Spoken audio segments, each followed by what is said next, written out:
echo of his car. Dear friends, how are you this morning? मेरे प्यारे मित्रों, आप सब आज सुबह कैसे हो? I hope you are well, मैं आशा करता हूँ आप सब लोग अच्छे हो। and also I feel that you are happy. मैं विश्वास करता हूँ आप लोग भी खुश हो। I am very happy to meet with you through this media this morning. मैं बहुत खुश हूँ कि आप लोगों के साथ इस मीडिया के माध्यम में मुलाकात हो रहा है। Bible says, "Blessed are those who mourn." Bible इस प्रकार कहता है कि धन्य है वे जो शोक करता है, For they shall be comforted.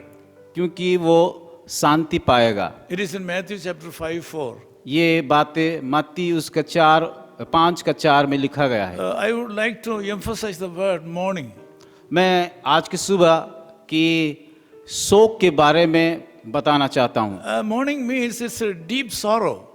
शोक का मतलब दुख, बड़ा दुख। Sometimes we are feeling so sad when things are not happening in our life properly. जब हमारा जीवन में जब अच्छा चीज नहीं होता है तब हम दुखी होते हैं। Sometimes we are experiencing a deep sorrow because things are delayed in our life. कभी कभी जब हमारे जीवन में जो आशा करते हैं जो पूरा नहीं होता है, समय लगता है, उस समय हमारे जीवन में निराशा होते हैं, दुख लगता है। I personally experienced this in several times in my life. मैं मेरे जीवन में कई बार इस प्रकार अनुभव से होकर के गुजरा हूँ। When the deep sorrow or mourn attacks us, sometimes our throat will be affected.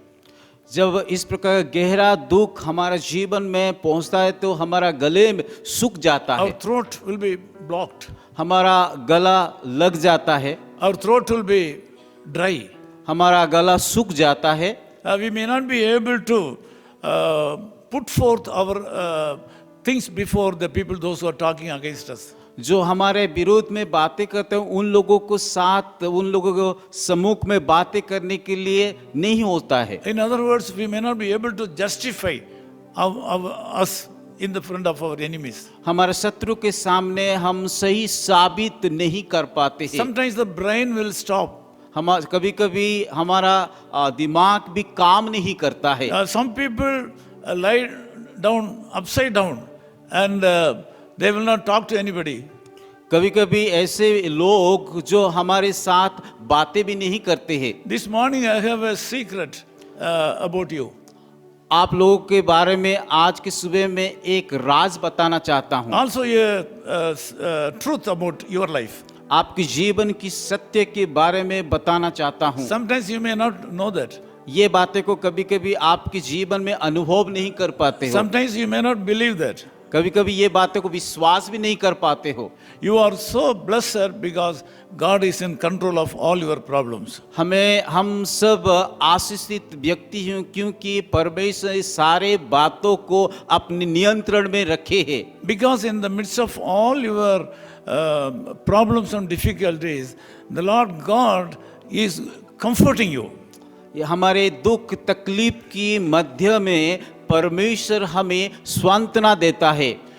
Since you are a sincere believer of God, Jesus Christ, you are really blessed. क्योंकि आप सारे लोग परमेश्वर को विश्वास करते हैं, इसीलिए आपको कहा जाता है कि एक आशीष प्राप्त व्यक्ति है। My dear brother and sister, I would like to ask you, are you in this kind of situation now? Are you attacked by any kind of despondency in your life? मेरे प्यारे मित्रों, भाइयों, बहनों, जो भी मुझे आज की सुबह सुन रहे हैं, आप लोग भी इस प्रकार की जो बातें, जो निराश की बातें आते लोगों के द्वारा आप लोग को सुनना पड़ता है। If you are in deep sorrow, you are a blessed person, I can say. अगर आप दुखी में हो तो मैं ये बात आपको बताना चाहता हूँ, आप लोग भी उस आशीषित व्यक्ति हो। The Lord God who has created the whole world is going to comfort you. जो परमेश्वर इस सारे सृष्टि को रचा है वो हमें शांति देगा। When the Lord God has given His mind to come to you and comfort you, it's a great privilege for you to suffer sometimes. परमेश्वर यीशु मसीह हमारे लिए इतना सोच करके इस धरती को आया ताकि हमें कि आराम मिले, शांति मिले। In this hard situation, the Lord God has written something in the Bible about you. ये कठिन परिस्थितियों में कि बाइबल में परमेश्वर की वचन में इस प्रकार कहा गया। In Hebrews 10:35, God says, इब्रानियों उसका 10:35 में इस प्रकार परमेश्वर कहा है, therefore do not cast away your confidence. There is a great reward.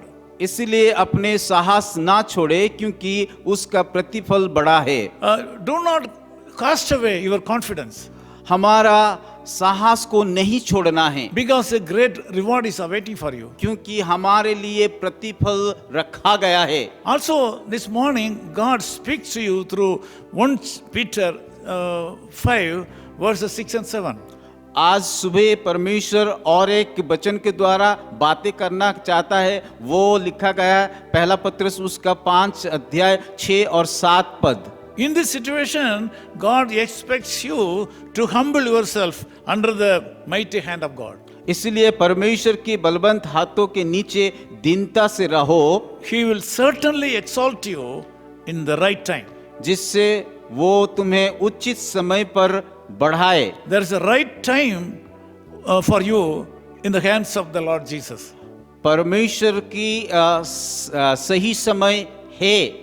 Even now, when you are in deep sorrow and in trouble, Jesus says He will wipe away your tears. अभी भी जब हम दुख में हैं, Bible में इस प्रकार लिखा गया है, यीशु इस प्रकार बताता है कि वो हमारे सारे आंसू को पोंछ लेगा। What a blessed person you are. आप लोग कितनी आशीषित धन्य व्यक्ति हो। One side you are suffering, एक तरह देखेंगे तो आप लोग दुख से गुजर रहे हो, you are under great sorrow and despondency. बहुत गहरा दुख में आप लोग गुजर रहे हो। At the same time, the Lord Jesus Christ is standing for you. उस दूसरी तरह आप देखेंगे यीशु मसीह आपके पास खड़ा है। He is willing to stand with you. वो आपके पास खड़ा होना चाहता है। He will be happy to wipe away your tears. वो आप लोगों का आंसू को पोंछने के लिए तैयार है। He will not ask the angels to wipe away your tears. आपका दुखों को दूतों के माध्यम से पोंछने के लिए नहीं देंगे। The Lord Jesus Christ Himself will come to you and wipe away your tears today. यीशु मसीह खुद आकर के आपकी सारे दुखों को वो दूर करेंगे। Thus, when you are in great despondency and great sorrow, you'll get the opportunity to get the touch of God in your life. जब हम दुख में हैं, निराश में हैं, उस समय परमेश्वर हमें छूने के लिए तैयार है। Let me pray with you.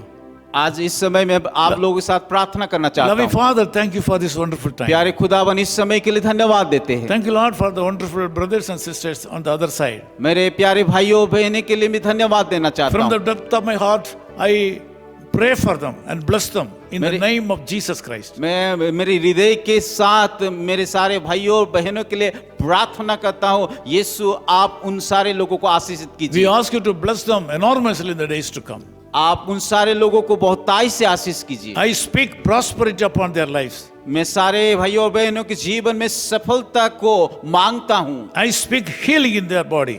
उन लोगों को चंगाई दीजिए। I pray that all their needs should be met out. प्रार्थना करता हूँ उन सारे लोगों का जरूरत को आप पूरा कीजिए। In Jesus' name we pray. यीशु मसीह के नाम से मांगता हूँ। Amen. आमीन।